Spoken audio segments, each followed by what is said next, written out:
Good afternoon, I'm Malcolm Jordan and this is your midday news fix for Wednesday the 15th of May.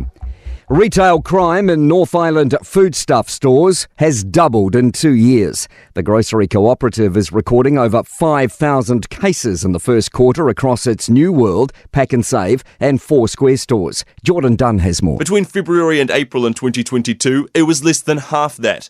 Its chief executive, Chris Quinn, says violent crime is a big concern after doubling in just 1 year. He says repeat offenders accounted for a third of the crimes last quarter. Changes to the Christchurch call are being welcomed by the Muslim community. The initiative's becoming a charitable foundation and will no longer rely on taxpayer funding. It will continue its mission to reduce online extremism, but is no longer linked to the governments of New Zealand or France, which founded it in 2019. The Federation of Islamic Associations New Zealand chair, Abdur Razak, says they fully support Jacinda Ardern's new role as patron of the organisation. She has been leading this with Macron, and it was her vision to start this off, and it's having significant impact worldwide. The Police Commissioner is confident a new focus on gangs won't be a reheated version of Operation Cobalt. Police are pushing ahead with plans for a new specialist gang unit.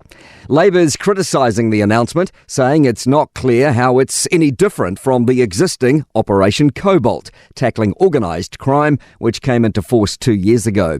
Andrew Costa told Andrew Dickens they want to continue the initiatives of Cobalt through this group. But the new thing will be powers that enable police to disrupt gangs in a different way.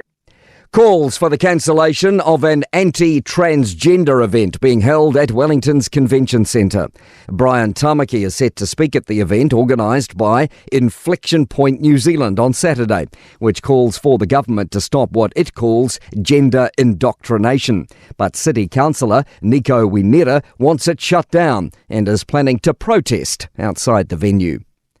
Civil unrest is likely to keep unfolding in Noumea as frustration brews over proposed constitutional change. It's been sparked by the French government's plans to extend election eligibility to French nationals who have lived in New Caledonia for more than 10 years. Foreign Affairs Minister Winston Peters has cancelled his visit to Noumea, and New Zealanders are advised to avoid all protest activity. A massive manhunt is underway in northwest France after a prisoner escaped from a prison van in a deadly ambush while on his way to court. 2 prison officers are dead and 2 others are critically injured. And Christchurch police have arrested a man after armed police were called to Addington yesterday following reports of a person with a firearm. Officers cordoned off a property in Whiteley Ave yesterday afternoon. A nearby school was placed into lockdown for a time and 1 person was hospitalised in a moderate condition. A 24-year-old man was taken into custody on Domain Terrace this morning. To sport, another brace of Erling Haaland goals has Manchester City on the brink of a 4th straight Premier League football title after a 2-0 win over Tottenham. A U-turn from David Fafita in League's NRL. He's rejected a 4-year Roosters deal to stay with the Titans for at least 2 more seasons. And Paul Cole has continued his march at the Squash World Champs in Cairo.